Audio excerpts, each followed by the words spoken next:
received the shocking news that her now 2-year-old daughter was diagnosed with life-threatening illness called cystic fibrosis. Now, raising a sick child, that's hard enough.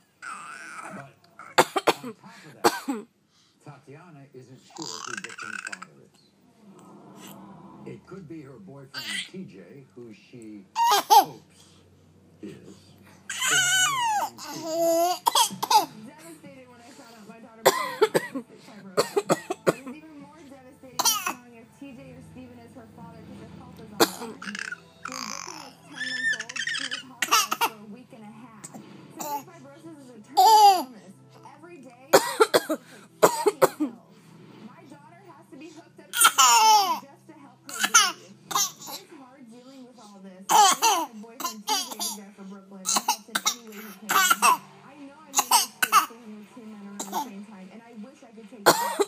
Steven has known from day one that he has a possibility and hasn't done a damn thing for my daughter. I've pushed on him and taken her to school, but he still won't see her.